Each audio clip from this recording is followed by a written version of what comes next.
Good morning, everybody. Thank you for attending the Taxpayer Rights Advocates Taxpayer Bill of Rights meeting for the California Department of Tax and Fee Administration. I appreciate those that are joining online or in person here. We'll take some calls in a little bit. I just wanted to let you know that there are some folks that may have traveled from afar, and I want to thank you for coming. And I want to thank the department senior leadership for being here and for the media team for helping us put this together. This year, we're doing it a little bit differently, so I appreciate your patience. We're doing a different model that allows taxpayers to not necessarily have to register in advance to talk and just to be able to call in. So, and we're in a new facility, so we're trying to just get all of that coordinated. The California Department of Tax and Fee Administration, just to give you a little background, administers over 40 different tax and fee programs that generated over $96 billion in fiscal year 22-23. Some of the programs that the department administers are the sales and use tax program, the cannabis taxes, the tobacco and cigarette taxes, the fuel taxes, and many, many others. The purpose of the Taxpayer Bill of Rights meeting is it's an opportunity for taxpayers or interested parties to come and speak and tell us how we're doing, to make suggestions on our processes or to make recommendations on ways that we can improve how we do business, to express any issues that you may be having or any concerns, and then we take all that information back and we work on it. So I do appreciate you speaking up. I also wanted to let you know that you don't have to necessarily wait for this meeting to reach out to our office. We would always be happy to hear any kind of issues that you might be having, to reach out at any time. But this is a formal opportunity for you to come and speak. We won't be addressing any comments specifically here in the meeting or get into any deep issues. What we'll do is we'll read it out loud, and then we're going to take it back and we'll provide a response to you. So I just kind of want to let everybody know. And then if you do plan on discussing a taxpayer case or a case that's personal to you, I would just only suggest that maybe you summarize what you want to speak about, and then we'll work with you to get the details afterwards so that we don't need to go into a lot of details for this public forum. Let's see, and just some small minor housekeeping. If there's an emergency, you see the exits, there's 2 in the back and 2 on the side, and then the restrooms, if you need to use the restrooms, are outside and to the right. And the way that this meeting will go, and you probably heard me say it, is that we're going to start with the folks that have come in person to speak, and they're going to go ahead and come up to the podium, to the microphone, and go ahead and let us know what it is that you want to say. And then once we're done with everyone who's in the room, we're going to pivot to those that have called in. I'll call out to the AT&T moderator to go ahead and let us know if there's anyone online for comments. And then once we're done with those callers, I'm going to read out loud the comments that have been submitted in advance for us to mention for folks who didn't necessarily want to speak. Is there any questions before we start? Are there any questions? Okay. I would like to invite as our first speaker, Kat Kroner. She's with Wagner and Bonsignor. Bonsignor. Thank you for coming here. Hello, my name is Catherine Caror. Like you said, I'm the office manager for Wagner and Bonsignor. We submitted our comments via email, and even though all are very important, I'm going to go over 3 that I feel should be looked at first. Number 1, the content of the invoices. We would like to indicate on the invoice if the entity has already created an online account with the CDTFA for payment of the water right fees. With that, we can focus our efforts on mailing to those who haven't created one yet. Number 2, currently the water right application number appears only on the initial invoice. It would be helpful if the water right application number was also shown on the late fee notice. The timing of the invoices. We feel the 30-day turnaround is not enough time for us to sort 1,800 mailed invoices and forward them to our clients for a timely payment. Historically, we have not received the mailed invoices for a week or 2 after the mailed invoice date. We suggest a 45 turnaround time or have them mailed out sooner. Thank you. Thank you so much. And we did receive your letter, and I've shared that with our team, so we will provide a response. Thank you very much for being here. Thank you. Our next speaker is Gina Rodriguez with Ryan.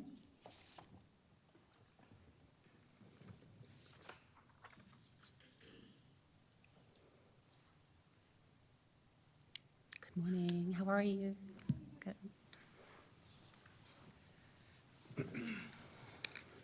Thank you for being here. Thank you. Gina Rodriguez. I'm a principal for Ryan LLC. I'm in the Sacramento office in advocacy services. And thank you for holding this meeting. We appreciate it. I have an issue related to the recent elimination of the bad debt deduction. While it was eliminated through statute, we still have a regulation on the books, 1642D specifically, that requires a retailer to continue to report any recoveries. And it's a reg, so they couldn't change it in statute. So, we believe that that regulation needs to be amended, and we have a couple of solutions. Right now, under the reg, any recovery, the taxable percentage of the amount so collected shall be included in the first return filed after such collection, and tax shall be paid on such amount with return. So we're not going to pay any more because we don't have any recoveries for which we took a deduction. Historically, we've met this requirement by truing up subsequent refund requests with recoveries that occurred during the period of the current refund. The thing is, lenders got their bad debt eliminated as well, and they typically don't file with CDTFA. So to reduce the burden on both lenders and the CDTFA, we propose a one-time adjustment on the refund claim filed for the the final period available, which was December 31st, 2024. That's when we're doing the expiration. And at a lender's option, we are recommending a one-time adjustment on the refund claim filed for the final period. This would greatly reduce the required compliance burden on lenders and reduce the administrative burden on CDTFA to process, review, and audit all those returns. We are basing this on a study conducted by the Federal Reserve, so we believe it represents a good benchmark. And there's details in my letter to you, and I appreciate you considering this. Of course. Thank you so much. thank We did you. receive your letter, and I've also shared your letter already with the team. Thank you very much. And I'm standing up here because I'm going to help Joan with. Wonderful. Great. Joan? Joan Armenta is here with CalTax. Thank you for coming.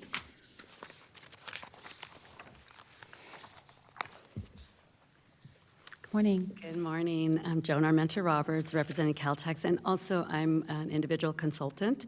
So some of the there's two issues I want to talk about. One is positive, really positive, in that we want to work with the CDTFA to introduce legislation similar to SB 640 from 2015 and 16, which will allow taxpayers to go directly to the state to get refunds. Rather than having to go through a vendor for sales tax refunds. Currently, taxpayers can get use tax refunds directly with the CDTFA, but for sales tax, they have to go through a vendor. So as a personal consultant, what I've seen when I'm trying to call vendors, some vendors just flat out say, no, I'm not going to help. I have one very large refund opportunity for a medium-sized business. It's like $120,000, and the vendor has just said no. You can go directly to the state, because their idea is that other states allow, most other states allow taxpayers to go directly to the state for refunds, but California does not. So I know there's some hurdles there, and we want to work with the CDTFA to, get over those hurdles and bring the revenue prediction lower. Gina just talked about the bad debts ending. Well, you have some resources available, new resources that we're handling the bad debts. Maybe they can help with this, with processing these claims. We're definitely want to work with the CDTFA to make it more palatable. And in 2016, the bill 640, SB 640, passed both houses with no opposition. But it got put on suspense, and we believe it was because of the projected revenue loss that then the BOE predicted because of the use of employees. So this is something we want to work with you on, and we want to introduce this coming legislative season or session. Thank you. Sure. Yeah, go ahead and chime in. Yep. And we've experienced the same thing. We are the world's largest business tax firm, and a large part of our practice is sales and use tax, and we come across the same issue with vendors that do not want to get involved. And most states offer a direct refund for taxpayers. So they just think, why, of course, just go get it from the state. Stop bothering me. We don't want to get involved. And for some of these taxpayers, it's like for Jones clients, it's a significant amount of money, and they have no access to it if we can't get proof from the vendor. But I wanted to give you a little bit of background. Joan talked about SB 640, which was the last bill we have seen. But the good news is, in 2013, the then Board of Equalization Sales and Use Tax Department actually released a legislative proposal to do this exact same thing. So it's been tried. The Sales and Use Tax Department has reviewed and apparently believes it's the right thing to do. We don't want to keep, and if the revenue was related to, well, we have to give back money. Look, it's the taxpayers' money. Yeah, right. They overpaid. So let's give it back to them. The bill and all the bills throughout, since 2013, so it was more than 10 years ago, they would have authorized a retailer to make an irrevocable election to assign the right to receive the refund. I mean, we could try to figure out a different way to do it. Some states say, okay, retailer, give us an attestation, because of course we want to prove that they actually turned over the money. That's the biggest hurdle, I think, for an auditor. We want to make sure that they actually paid it. That bill passed as well, unopposed. And then we've had other bills since then. In 2014, AB 43, again, relying on the Sales and Use Tax Department's legislative proposal. It was identical to AB 1412 and 13, and it passed with flying colors. But I think finding the right threshold of when can they apply with you, and getting all those procedures set up. And Joan's right, you guys have more resources now. No more bad debt audits. We got a ton. So we know that the auditors probably would like to switch gears and do something different. So Great, appreciate it. Thank you. So I just wanted to add that right now, for use tax, it's not just the tax that they reported on their return. If the vendor's located out of state and ships the goods from out of state and has a permit and collects the tax, those are allowed. Yeah. And there's not a ton of review done on those. They're just, okay, those are allowed because they're not as frequent. But we do understand there needs to be guardrails. It can't just be like everybody can come. So we want to work with the agency on that. That is it for that issue. And then I had, okay, your excuse. Thank you, I Gina. just had another, it's something that I'm actually right in the middle of, but the San Bernardino office that goes, calls taxpayers because they notice they bought something from out of state. I've run into an issue with a contractor where the representative, who's not an auditor, called, discussed their business with them, said, it looks like from your website you need to register, and then gave them some information and told them to register because they did both lump sum and time and material contracts, and they were marking up their materials on time and material contracts, so he automatically said, you need to register back taxes for the last 3 years. So they did. Then they got called for an audit. I'm working with the Sacramento office, which they've been wonderful. Auditor came in and said, well, I'm not sure that you really needed to register because of XYZ. He pointed out things that the first tax representative missed. And so it's just a pile of a lot of just emails and confusion. Do they have to register or not? They already registered. They paid a couple $100,000 for 3 years. And now the new auditor actually said, they may not have even had to register. So I guess my point is the San Bernardino people that are making the calls and telling taxpayers they need to register and whatnot, they need to be more educated or maybe team with an auditor before they make decisions. And I just learned that they might have they were told you don't have a permit, you need to register, get your permit, and so they did. Now the auditor called them to go back 8 years, and I just talked to them. They said, well, the guy from San Bernardino said we did have a permit.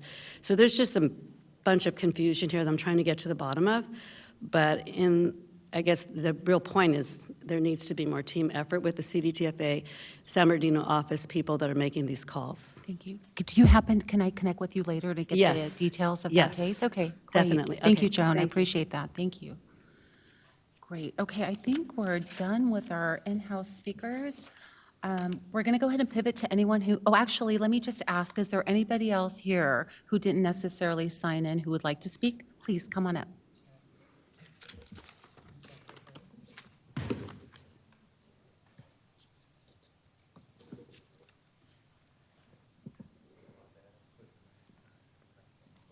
Closer. Good morning. Hello, Mark Anthony Chamanos. I have a small business in El Dorado County. I just believe it's too difficult to do business with CDTFA. I recently tried to submit sales tax I've collected through the website, couldn't log in. There are different entity numbers there, and I think it's too difficult to submit to the state. It should be easy, like buying a plane ticket. On a similar note, it seems that since we all have federal EINs, we should be able to piggyback off the federal EIN for our business relationship with the state. There are different entity numbers, both for my seller permit and for CDTFA. Everything should peg off of the EIN. That way, it'll be easier for small biz to keep track of accounts at different entities. Thank you.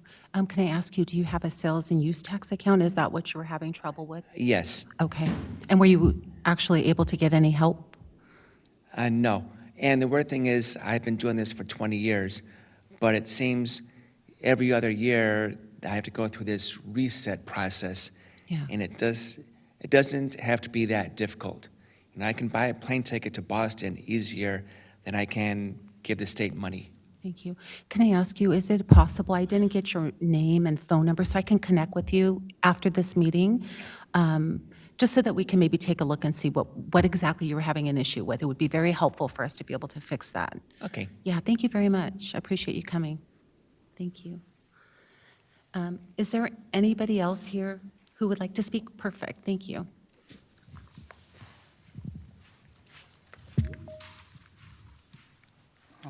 Buenos días. No, puedes decir que yo no hablo casi inglés. No, en español está bien. O sea, buenos días. Good morning. Vine aquí para aprender un poquito de los taxes. Para mí es primera vez que entro en un negocio en Estados Unidos. He aprendido que sí está un poquito a veces confuso. Yo ocupo, o más bien le pago a un bookkeeper para que me haga los documentos. Yo entrego todo porque yo quiero pagar todo justo, ¿verdad? Entonces resulta de que tuve una auditoría y algo está mal en los taxes. Entonces yo entrego los documentos al bookkeeper, que él está preparado para eso. Yo soy mecánico, no bookkeeper. Entonces ellos hacen mal las cosas. Y viene la auditoría y me culpa a mí, puesto que yo no tengo culpa. Yo entrego mis documentos a la persona a quien estoy pagando para pagar mis taxes al gobierno. Y mi deseo que si en este caso, pues se le culpe a ellos por no hacer bien su trabajo, ¿verdad? Entonces, la otra es, si yo llego a tener un programa para yo aprender también, para protegerme yo también, si veo que ellos están haciendo malas cosas. Así yo pago los taxes al gobierno a tiempo, ¿verdad? Porque pues no quiero quedar mal con el gobierno, quiero quedar bien. La otra cosa es... Permítame un momento Okay. para traducirle. Good morning. My name is German Gonzalez. He is a mechanic. He pretty much gathers all of his information and he gives all of his information to his bookkeeper. Just recently, he had an audit. He came here to learn more about taxes, and he wants to find an agreement to settle his The amount that's owed. the audit.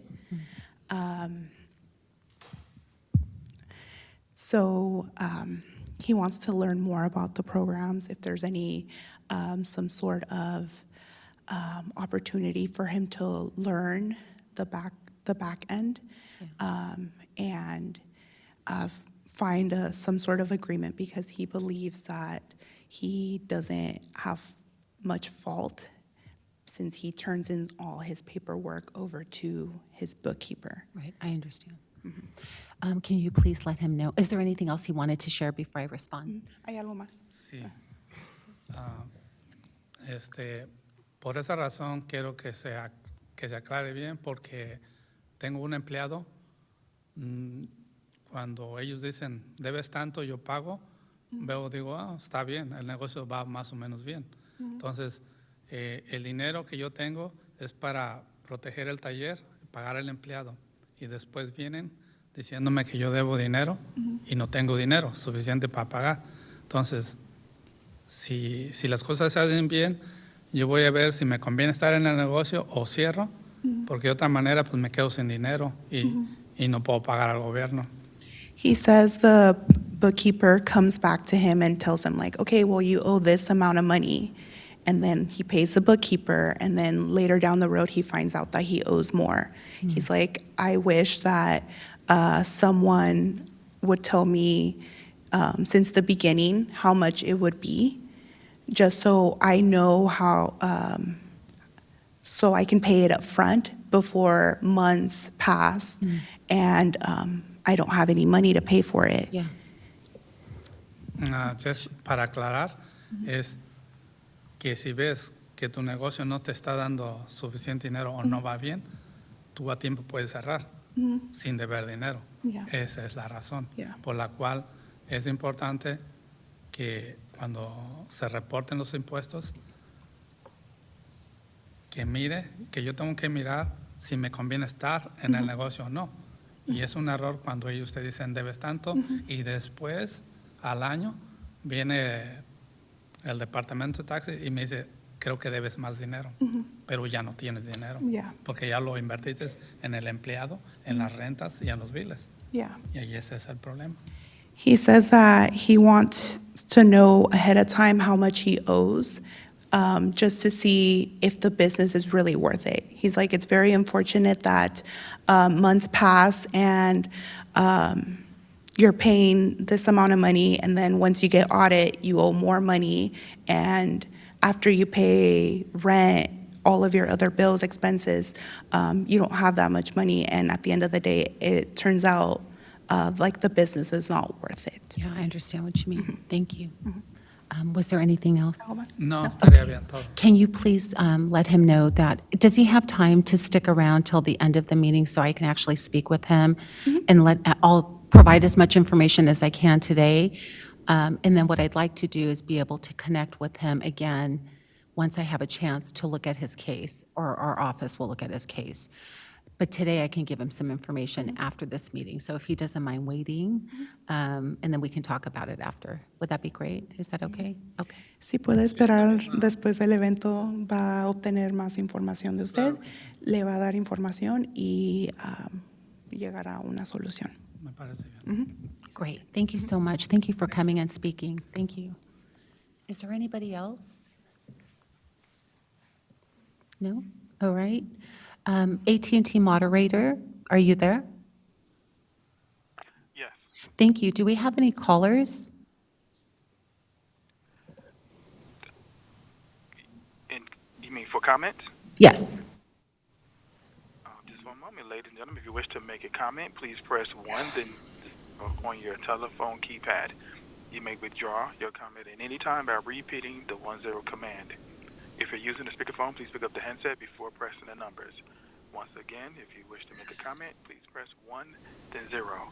And first, we're going to line for Tyler Durham. Please go ahead. Hi, my name's Tyler Durham. I work for a company called 5x5. I'm a consultant for distilleries, and I just want to give you a little feedback on CDTFA's form for collecting distilled spirits producer taxes. The form requests that you give your inventory and sales in gallons, which is fine, but the actual intent of the form is only to consider bottled spirits, whereas producers are also dealing with bulk spirits. spirits. So the form requests bottles again, but at no point does it use the word bottles. So it's for new taxpayers in particular, it's very confusing, and they virtually all, myself included when I was responsible for this, mistakenly report bulk transactions when you're only supposed to report bottled transactions. There's also enforced rounding to the nearest gallon that makes it very difficult to reconcile with federal or internal tracking tools, which are much more precise than rounded to the next gallon. So that rounding requires you to throw in periodically a +1 or a -1 fictional adjustment just to true up the rounding issue. There's also some transactions that are common, like dumping bottles back into a bulk format for further reprocessing that simply aren't reportable, really, in the system. So this and some other smaller items that I'm going to throw into an email could be greatly improved to, make this a smoother process for the 500+ distilleries that are in the state. Thank you. Thank you very much. I'd like to be able to reach back out to you. I think we've captured the phone number and the name. I hope my team has captured that. So thank you so much for speaking. We'll circle. Yeah, thank you. I got a thumbs up. So we'll be reaching back out to you. Thank you. Great. Thank you much. Is there another comment or caller? Yes. Next, we're going to the line for Molly Burns. Please go ahead. Great. Just one moment.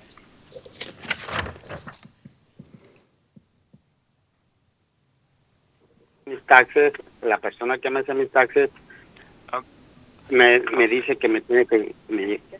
Okay, Molly Burns' line dropped, so next we're going to the line for Alexa. Please go ahead.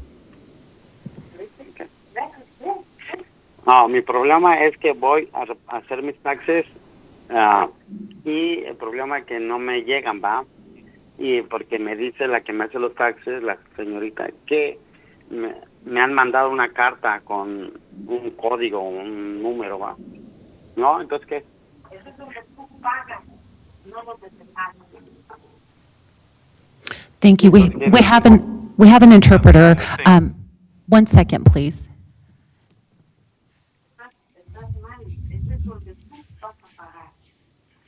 Caller mentioned that when he does his taxes, he needs a code. Can you maybe let him know that you're translating on his behalf and you're going to speak it so he knows? Buenos días, estoy aquí para traducir sus problemas o cualquier queja que tenga. No, es que me dicen que esto es donde voy a pagar mis taxes, ¿va? Y no, pues yo voy y los pago y todo está bien ahí. Yo pensé que era para otra cosa. He says that he pays his taxes and he goes in person, but I believe he connected by error. Oh, he connected to He this says that meeting everything is good. Okay, good. Thank you so much. Thank you so much. Great. Gracias. That's good news. Thank you. All right, appreciate that. Okay, AT&T, do we have another comment? Yes. Next, we're going to the line for Molly Burns. Please go ahead. Hi, everyone. Can you hear me? Yes, hi, Ms. Burns. How are you? Hello? We can hear you. I'm doing well. Thank Good. you for Good. taking this. So I still have a comment, which is a repeat from last year, and that is that when you go online to the public website, to your normal account with the CDTFA, even if you select the option for an email correspondence, there is no email correspondence. So I know that I have to go onto my portal every time that there's 2 particular fees that I need to pay for a medium-sized business. But if there is any correspondence back saying maybe you didn't fill this right, you have 30 days to do so, or you pay a fine, or anything to that matter, that will be posted onto the CDTFA portal, but I don't get any email notification. So this actually resulted in us paying an extra close to $2,000 last year from the penalty fees, just because of the fact that, again, I selected email correspondence, but there's no correspondence. And obviously things are going away from paper and from mailing services.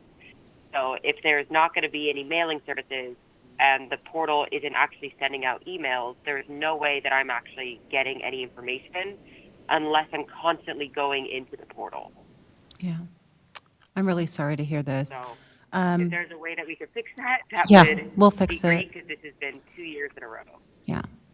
Thank you so much for calling back. We will fix this. We'll reach out to you after this meeting. I wanted just to check to see, I know that there's several ways that people can sign up to get email correspondence. I just need to check and see if certain ways to sign up just gets you limited information and not everything. I need to look at that. But we'll get back to you, Mrs. Burns. Sorry again that you're having the same issue. Thank you. Thank you. Do we have another comment? And if you'd like to make a comment, please press 1, then 0.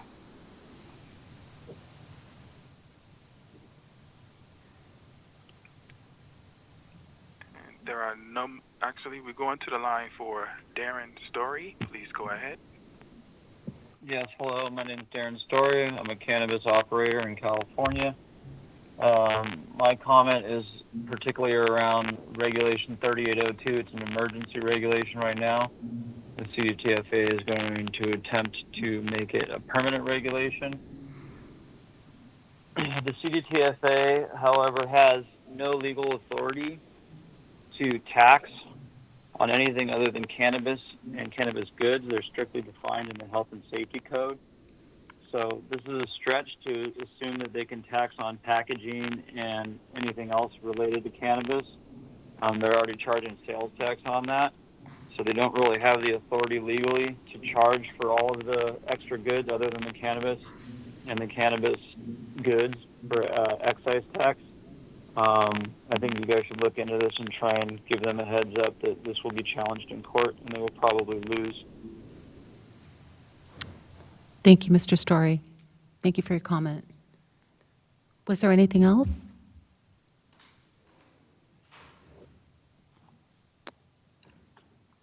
Okay, maybe we can go to our next caller. Okay. And next we're going to the line for Jessica Cohen. Please go ahead. Hi, Ms. Cohen, Yes, go ahead. My name is Jessica Cohen. I'm with 49er Communications. I also have had some problems with email notifications not getting to us for both the state login for the sales tax system, as well as notifications for changes to current tax laws. We are currently going through an audit, and they've pointed out some that we had absolutely no idea about, and we were wondering how / what ways we can possibly improve upon the notification to small businesses to make sure that they have updated information of any upcoming changes, current changes, things like that to tax law. Because getting caught after the fact trying to update things, fix things, pay any back taxes, things like that, when there was no notification. I would think to a business point of view, some sort of certified letter or some sort of notification with a corresponding response saying that it's been received would be something that might be beneficial to everybody because we've been having some serious issues with that. Thank you so much. I was just looking for some of my notes. I had intended on mentioning a way for folks to be able to get the latest and greatest news. We have any cannabis updates, any changes to sales and use tax regulations that's sent out, but you have to sign up, and I'm just trying to look for the link. I had some notes on this. Let me just quickly look, because that way I can share it with everyone who's here. And then, of course, we can connect with you and make sure that we get you connected so you can get all the information. Thank you. So taxpayers can sign up to receive updates about CDTFA, about rate changes or other important tax information, such as our tax information bulletins, our special notices and newsletters. And the way that you can get these updates is by you can type in the search feature on the CDTFA's website, type in sign up for CDTFA updates. I mean, if you just type that in, the first option will pop up for a window where you can go in there and just put in your information. I will confirm that this will get you what you're looking for. I'll connect with you after the meeting, but just in general, for folks to be able to receive updates on our special notices and stuff, there's another way to get those updates. Again, just type in sign up for updates in our search box and sign up that way and see if that helps. But for you and for Mrs. Burns, we're going to make sure that you're signed up the right way to get that information. Thank you. Is there another comment? Yes. Sure. 1 second, please, moderator. We have someone in-house speaking. Thank you. Hi, Joan. It's Joan Armenta Roberts again with Caltax and my own business. I just want to respond to an idea for those two taxpayers that called, and also for the gentleman here. Yeah. You know, the state used to, CDTFA, BOE used to do what they called educational audits for new businesses. And maybe you could start this again on a voluntary basis and offer this like 3 to 6 months after somebody opens a new permit, they're starting out, an auditor asks them, would you like us to come and see what you're doing, if you're doing things right, or if you need help? Yeah. And then they can correct them, and they have, then that taxpayer has a contact with that auditor if they have questions, so that they're not caught off guard 3 or 4 years later in an audit. And they could, it used to be they would just call all the new ones, we're going to audit you after 6 months, and it scared taxpayers. But if it was voluntary to let them know, this is voluntary, would you like us to come in? We're going to fix things, because the sales tax is a pass-through tax. And so if they do it correctly, they catch it early rather than owing tons of money after an audit. Yeah. So that's just a suggestion. No, it's a great suggestion. Thank you so much. Thank you. Do we have any other people in here that would like to speak? If not, we'll go back to the phones. Okay, AT&T moderator, do we have another comment? If you'd like to make a comment, please press 1, then 0.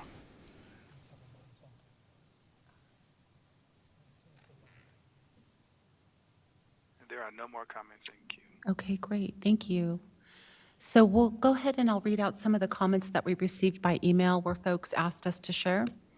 I'm going to start with Mr. Barry Fisher's submission.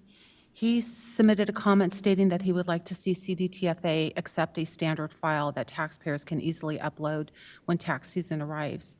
He uses the e-commerce platform Shopify and states that Shopify should be able to generate a file to match the CDTFA specifications, and so that he can then electronically submit the records to the CDTFA. He said this would greatly simplify the process of managing and paying taxes. We did respond to Mr. Fisher, and thank you so much for your comment. We provided a couple of options that we do have available, so I'm just going to mention them briefly here, but we have more information on our website. We have some templates on our websites along with videos that show you how to use them. And you can, it's primarily for the Schedule A where you allocate your jurisdictions, where you're making sales, and then you can upload them. So we have some information on our website. To get the details, again, just go to our website and type in upload. If you think that keyword worked for me, and it brought up all the information on ways that you can upload. There's also something called a direct transmit program. And that allows certified participants to transmit tax and fee data electronically using a variety of software or web applications without requiring the data to be manually entered. And it's available for most sales and use tax accounts. However, there are a few accounts where it's not eligible, and it's not available for our other tax and fee programs. Again, you can type in our search website, transmit directly, and then that'll bring up the information and the training material on how to do that. So I wanted to thank Mr. Fisher. Our next submission is from Mr. Everett Strand. He stated, After all the time I spend trying to figure out how to fill out your sales form just to pay California $482, I suggest small companies who owe less than $1,000 be exempt from filing the sales tax form. It's a big burden for a small company. Or you can make your forms and instructions easier to understand. So thank you for that comment, Mr. Strand. We did get another submission from Dr. Serena Friedman, MD. This submission, I'm not going to read it in its entirety because I believe the Board of Equalization will be reading it. We shared it with them. And it has to do with that there's a discrepancy between the federal and state tiers for how they report alcohol. And she was stating that it would be nice to have the systems match. Like the state of California requires, alcohol to be in 4 different categories where the feds require 3. We've shared this email with the taxpayer rights advocate for the Board of Equalization. And, we, the CDTFA, will work with BOE if there's anything we can do to help. But this would require a statutory change, I believe. So I wanted to thank Dr. Friedman for bringing this up and just to let her know that we are aware and we will work with, thank you. We'll work with the BOE on seeing what we could do.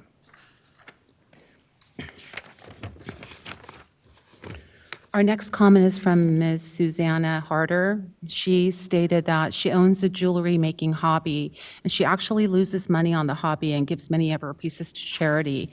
She sells on Etsy, and every July she has to pay tax, she stated, on her earnings, even though she hasn't made a profit. We did reach out to her, and what she meant was her sales tax returns. Like, even though she's not making a profit, she still has to pay the tax. And she explained that she thinks that those who spend more than they make should be exempt from paying tax on the money that they make. So, thank you, Ms. Harder. We got another submission from Dr. Sylvie Wellhausen. She is with the Loma Linda University Department of Preventive Medicine. And I'm going to go ahead and read the submission. I had a hard time trying to paraphrase it, but it says, I'm writing to bring to your attention a significant issue of discrimination with the application of sales tax law concerning the sale of supplements by different medical professionals. As a practicing chiropractic naturopathic doctor in California, I have encountered an unjust policy that negatively impacts both my practice and my patients.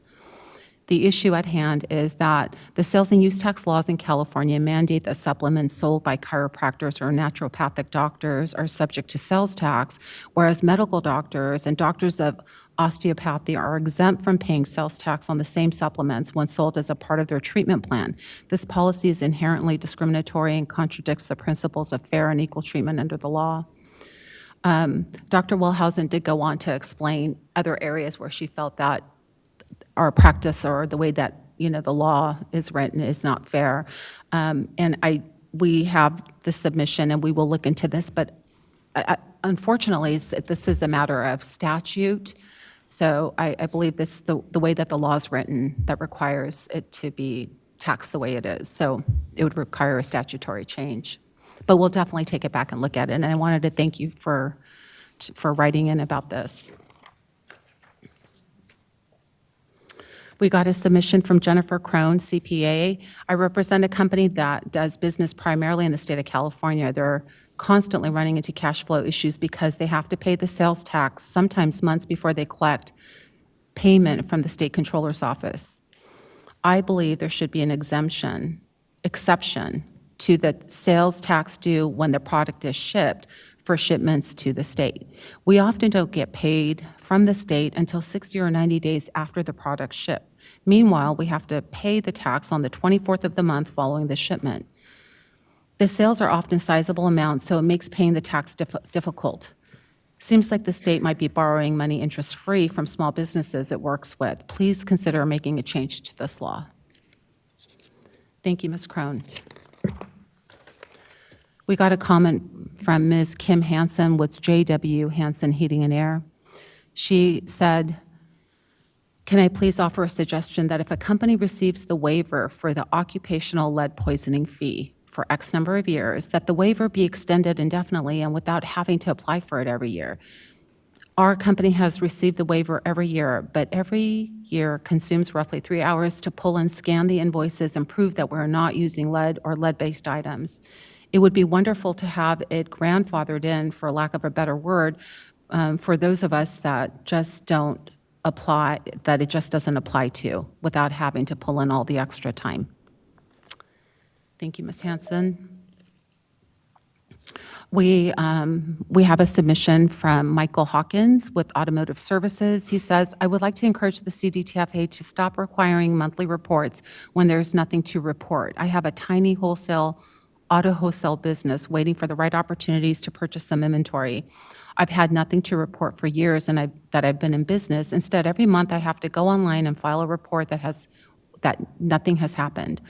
I would encourage you to stop this. I'm not a tax evader and am willing to pay taxes if and when transactions occur.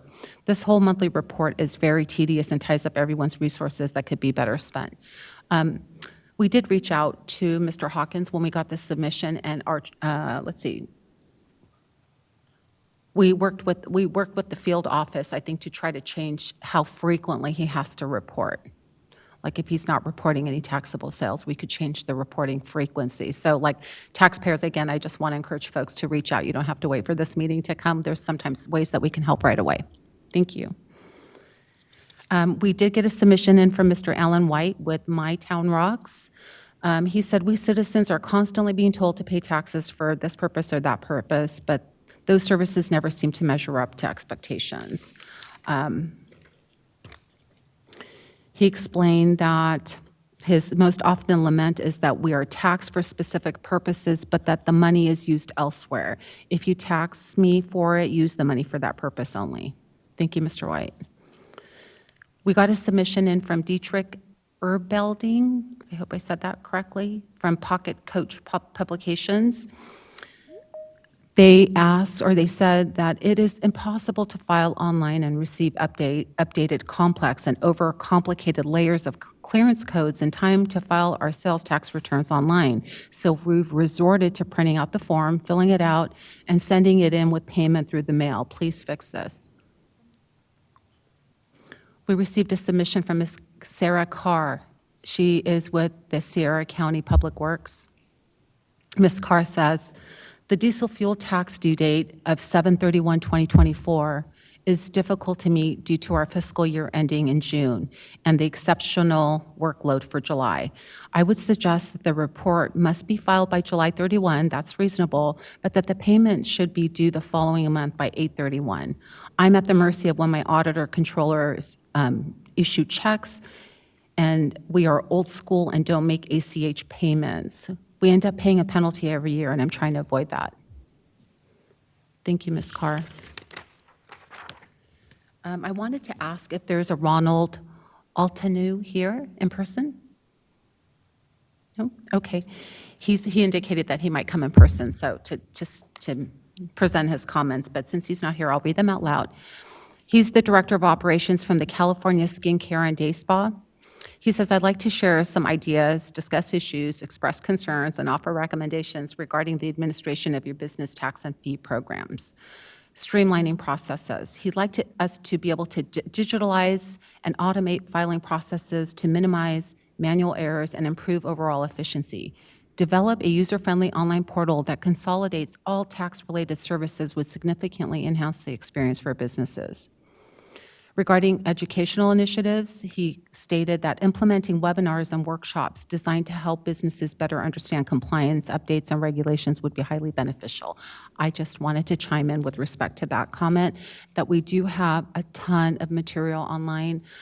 You can type in webinar on our search field, and you're going to get the screen. I just want to make sure that that's a good, let me see.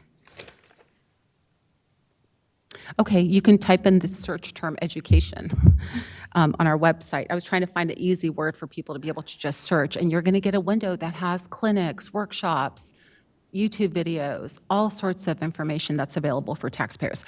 I still think, we can do more, but I just kind of wanted to make sure that people knew that we did have that.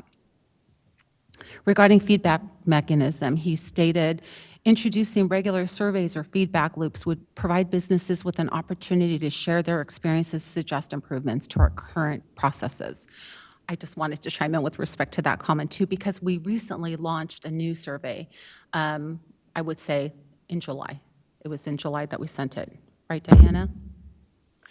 Okay, it was a new survey, and this survey actually, it's targeting taxpayers that have had a recent interaction with us, like they're in an audit, they're in a collection issue, and so we wanted that population to just kind of get a feel for how we're doing.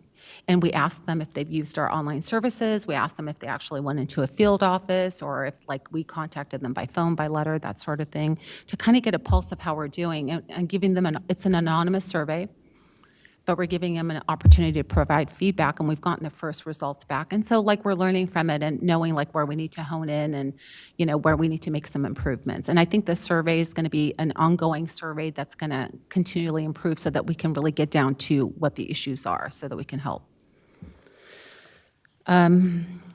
Altino also said he wanted to discuss some issues. One of them is the complexity of tax codes. He says that I would like to raise concerns about the complexity of the current tax code, which can lead to confusion and unintentional non-compliance, especially among small businesses. Simplification of the code would be greatly appreciated. He also suggested an issue regarding audit transparency. He says there needs to be more transparency and consistency in our audit processes. Providing clear guidelines and timelines would help businesses better understand what to expect during an audit.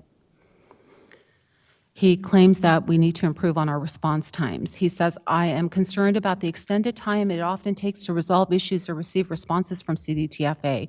Implementing standardized response times could improve service delivery and reduce frustrations for businesses. Regarding impacts on small businesses, he's expressing his concerns and saying, I am particularly concerned about the disproportionate burden certain tax regulations place on small businesses, including compliance cost and administrative overhead. There's a lack of clarity in regulations. Ambiguous or vague regulations can lead to varied interpretations, which may result in unintended non-compliance. Clarifying these regulations would benefit both businesses and the CDTFA. Regarding penalties and interest, the high penalties and interest rates imposed on late payments are worrisome, especially in cases where delays are unintentional or due to a misunderstanding. I believe more lenient policies could be considered in such situations. Regarding recommendations, he's saying regular updates and communication. I recommend that the CDTFA provide regular updates on changes in tax laws and policies, possibly through a monthly newsletter or a dedicated section on their website. Enhance support services. Create a dedicated support team specifically for small businesses would greatly assist in resolving compliance issues and addressing questions. Regarding incentives for compliance, introduce tax incentives for businesses that are consistently complying with regulations that could encourage wider compliance and foster a positive relationship between businesses and CDTFA. And the last items that he mentioned are a private-public partnership, exploring partnerships with business associations to co-develop resources that simplify tax compliance could lead to more effective solutions. He suggested that we implement pilot programs, launching pilot programs to test new tax administration approaches or technologies before full-scale implementation will allow for real-world feedback and reduce potential risks. And the last item is hold regular stakeholder meetings. I believe that regular meetings between CDTFA representatives and business stakeholders would foster continuous dialogue and collaboration, leading to better outcomes for all parties involved. I wanted to thank Mr. Altino. We will take this information back. We are actually working on some things behind the scenes, and have been doing other things for quite some time, so maybe it's a matter of how to get the messaging out so that people know what it is that we're doing, or what resources we have available. Like we have regular stakeholder meetings and we provide regular updates. It's just a matter of how to make sure people are connected so they know how to participate or how to get the information. We have one more comment. I'm sorry, we did get a lot of comments, so we're getting towards the end. We got a comment from Mr. Brayton Main from Montebell America, Inc. He stated that I represent a company that's based in Boulder, Colorado, and files remotely with California. One of the earliest problems we faced was remitting sales tax to California. I'm sorry, one moment. One of the earliest problems we faced with remitting sales tax to California has been how there is overlap between jurisdiction codes between the Schedule B and the Schedule A. Lately, California seems to be making progress by updating jurisdictions and when creating new jurisdictions. However, we would ask that the CDTFA to just switch all Schedule A jurisdiction codes to a new jurisdiction code. The current speed of updating is too slow. By switching now, California Department of Tax and Fee Administration would enable filers like ourselves that use third-party sales tax calculation software to more quickly aggregate our total sales for Schedule B and A. As it stands, significant time and energy is used to determine the correct jurisdiction to attribute the sale. Thank you, Mr. Maine. We received a comment from Ms. Catherine O'Hare Adams with the Wyoming Test Fixtures, Inc. She stated, I would like to propose that out-of-state vendors be given a flat tax rate. As it is a major pain for me to go on each quarter and go through each county and city and pay the taxes. I don't care if you make the tax 11% and use the remainder for other programs. It's just such a hardship for small businesses that have 5 employees to have to go through and pay each state, county, and city tax. Thanks, Mrs. Adams, or Ms. Adams. We received a comment from Ms. Pam Nola, an enrolled agent. Ms. Nola stated, I found in a recent CDTFA audit on one of my clients, the auditor used the locksmith reg for an alarm company where they drive all over California and by law have to pay the employee an hourly wage for drive time so that they, of course, charge travel charge. This is fine if this was just a service labor completed at the location, but if any parts had to be replaced, then there is a calculation that needed to be done on just how much of the travel charge percentage needed to be included in the sales taxable charged. There is no software out there that would complete this calculation that I know of. I have called everywhere. So this service technician has to do a manual calculation, and then how do you enter it in the accounting software is the next issue. I have been looking at many company invoices that do servicing, like appliance repairs, and they are charging a travel charge, and these are big companies that are not showing this ridiculous taxation on their travel charge. I cannot express my disappointment, and whoever passed this regulation, simplify it. It's just a reimbursement of a payroll the company has to pay to the employee. If it even covers that with all the other taxes on our payroll. Thank you, Ms. Nola. We received a submission from Mr. William McCary. He said, you need to drop the requirement for filing a tax report if the business does not collect state taxes. Your threatened 10% penalty for not filing on time doesn't hold water when the business owes 0 taxes. Our business sells only non-taxable food items. We do not sell on purpose in special zones. We collect no tax. We are expected to file a tax report. What is the purpose? We did reach out to Mr. McCary in advance to try to figure out if we can look at his account and even determine if he needs a seller's permit. Again, if you don't think you need a permit, please reach out and we can look into it for you.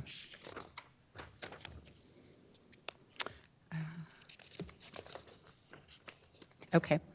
We got a submission from Ms. Liberty Bowen Blair. She's with Crown Window Cleaning and Building Services, Inc. She says, we would like to see the online returns and forms for the lead tax and use tax become easier to fill out. The forms we used to get by mail were so much easier and took less time. We understand the need for these taxes, but we feel it shouldn't be made so difficult to pay them. And then I think we have 2 more submissions. We did receive a submission from Polar Tech Industries. They're an out-of-state firm who are raising concerns with the Supreme Court's waiver decision and its implementation. Our office will work on providing a written response. They've requested a written response. We'll work with our legal department to provide a written response. Thank you for your submission. And our last submission came this morning from Mr. Ray Anaya with Great Cars. He says, I would like to submit some comments about the inequities and inefficiencies with the sales tax collection process and hope that they can be addressed with fairness to business owners who generate a huge amount of revenue for the state of California. First, I have been self-employed since 2001. Like other business owners, I have provided sales tax proceeds and filed sales tax returns for every sales tax period since then. I and so many other self-employed car dealers devote a substantial amount of time to collect these taxes, and there is no compensation for the time or the effort. In addition, there is no possibility of a retirement income as enjoyed by state employees. Second, the audit process is unfair and cumbersome. In the car sales industry, prices are negotiable. We have the dreaded statement, the outdoor price. Usually, our profits get big cuts, shrinks, and disappear altogether, while the sales tax amount we collect is minimally affected. The question is, does the exact sales percentage we collect from the customers matter, since ultimately the tax department will receive the accurate amount in their portal? What difference would it make if we received between 0.025% or 1% discrepancy on a contract, when at the end the agreement is the out-the-door price? We will be entering the reduced no-profit deal price in the Department of Sales Tax System portal, and they will calculate the accurate and the exact amount for that city and county. This process places unnecessary stress and work on the car sales staff. It is not understood or acknowledged by the tax department personnel. My experience with the staff has been unpleasant when it comes to understanding our business and what we go through to collect and report sales tax. I hope to make you aware of these issues and get some discussion going on the impact to our businesses and ultimately find a solution and a better process for all. Thank you so much, Mr. Anaya. That's all my comments. I wanted to ask one more time if we have any other callers online or here in person. Please. Yes, thank you.